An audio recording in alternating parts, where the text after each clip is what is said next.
ಇದೆ. ಮತ್ತೆ ಈಗ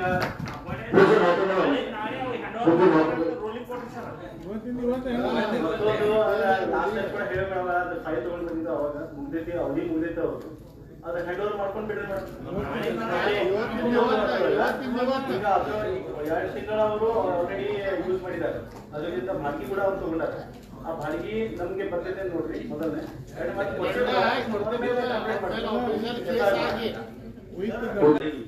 ಅವ್ರದ್ದು ಹತ್ತಿತ್ತು.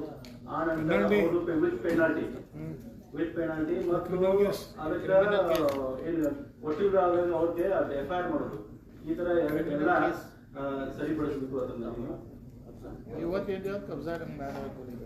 ಆಲ್ರೆಡಿ ರೂಲಿಂಗ್ ಈ ತರ ಆಗ್ಬೇಕು ಮೇಡಮ್. ಮತ್ತು ಈ ವಿಷಯವನ್ನು ಚರ್ಚಿಸಿದ ನಂತರ ನಿಯಮಾನುಸಾರ ಸರ್ವಾನುಮತದಿಂದ ಪಾಸ್ ಮಾಡಲಾಗಿದೆ.